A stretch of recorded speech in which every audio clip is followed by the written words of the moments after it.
In 1974, a low-budget horror film came screaming out of rural Texas and permanently changed the faces of horror cinema forever.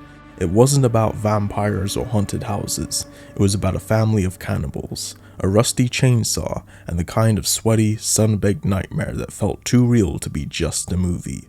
That film was the Texas Chainsaw Massacre, followed by multiple sequels, remakes, and reboots of chaos, continuity errors, and resets.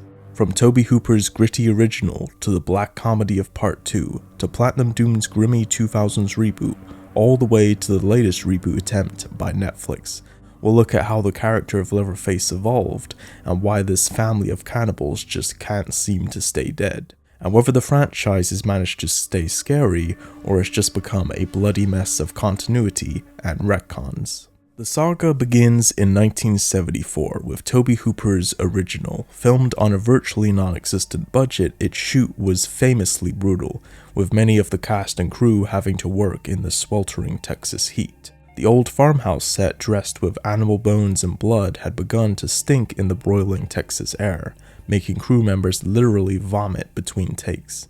The movie would then go on to gross over $30 million domestically, with critics freaking out and the BBFC banning it in the UK as it was, quote, too gratuitous and nihilistic for audiences. But by the late 90s, attitudes had softened, and the BBFC admitted that modern audiences had seen far worse by then.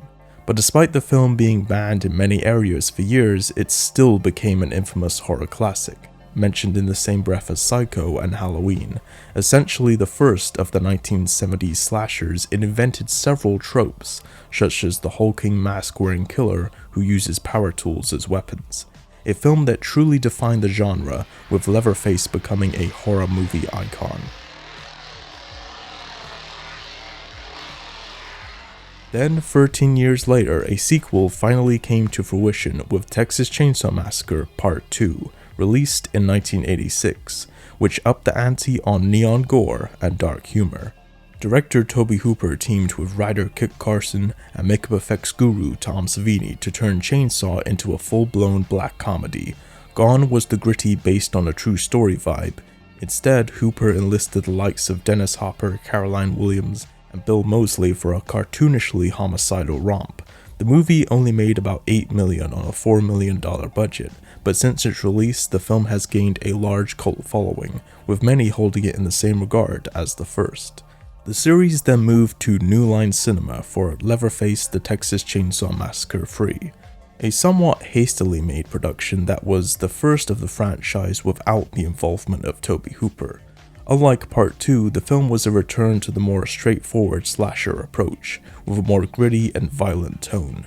But unfortunately, the film had to deal with the MPAA, which at the time had a clear agenda against horror films, an issue Part 2 didn't have to deal with because it was released unrated.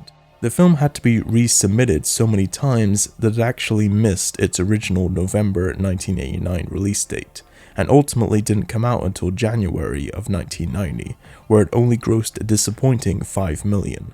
Much like Part 2, the film has since gained a cult following, especially after the unrated cut was made available on home video. Then, a few years later came the return of the Texas Chainsaw Massacre, also known as the Texas Chainsaw Massacre: The Next Generation, an oddball reboot that's part slasher, part stoner comedy. It starred then unknown actors Renee Zellweger and Matthew McConaughey, and was very poorly received, with the film not even grossing $1 million at the box office, and is considered by most fans as the worst film in the entire franchise. Then, in 2003, Michael Bay's Platinum Dunes revived Chainsaw as a glossy new remake that's considered by many as the movie that kickstarted the 2000s horror remake boom. Interestingly, cinematographer Daniel Pearl, who shot the 1974 original, also shot the remake, despite the two films looking incredibly different from one another. The film was directed by then newcomer Marcus Nispel, who would go on to direct the remake of Friday the 13th. The film added stylish camera movements and gratuitous gore, but stuck to the same basic plot with some added modernized flourishes. Audiences of the time went wild for the film, as it hauled in $107 million worldwide on a $9 million budget, becoming the most successful film of the entire franchise to date. Then, in 2006, Platinum Dunes followed it up with a prequel, The Texas Chainsaw Massacre: The Beginning. The film explains how Leatherface and the rest of his family became the crazed cannibal killers we all know and love. It was not as well received as the remake, only grossing about $52 million worldwide, but was still profitable on a $16 million budget. But it was not successful enough for Platinum Dunes to continue to make more entries, with the rights transferring from Platinum Dunes and New Line Cinema to Lionsgate for Texas Chainsaw 3D. Released in 2013, this film ignores the previous entries and is instead a direct follow-up to the 1974 original, and introduced Alexandria Daddario as a long-lost granddaughter returning home, and painted Leatherface as a misunderstood family man, with him even becoming more of an anti-hero in the third act. A creative choice that was very disliked by longtime fans of the franchise. Commercially, the film did okay, grossing $47 million worldwide, but with it being so poorly received, a follow-up was thought to be unlikely. But in 2017, a new prequel simply titled Leatherface, not to be confused with Leatherface: The Texas Chainsaw Massacre 3, chronicles how a young man named Jed escapes a mental institution with 3 inmates who kidnap a nurse and embark on a bloody road trip. This film ultimately went straight to DVD/digital in the US, so its box office results were negligible, and the film was very disliked by fans who felt it didn't have enough elements of the previous films to be a true entry in the series, whilst others praised it for at least trying to do something different. Then the rights to the franchise transferred once again, this time to Legendary Pictures for the latest installment to date, simply titled Texas Chainsaw Massacre, and is yet another alternate sequel that ditches all previous continuity except the original 1974 classic. It was originally intended for theaters, but landed on Netflix in 2022 due to pandemic delays.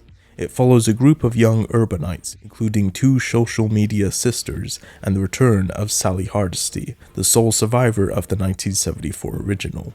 Much like previous entries, the film was not well received, with many criticizing it for trying too hard to update it for modern audiences, with the rights once again already moving on to another studio. Overall, the Texas Chainsaw Massacre franchise has been through many reinventions, from the gritty horror of the original to the splashy slasher spectacle of the remake, but despite most of the entries not being very successful, and the rights passing from studio to studio, at its core it's always been about a deranged family and the brutal violence lurking in the Texas countryside, and each of the films have mirrored the changing styles of their decades. Through it all, the franchise legacy has endured, a touchstone of horror cinema that continues to terrify and intrigue both audiences and fans alike.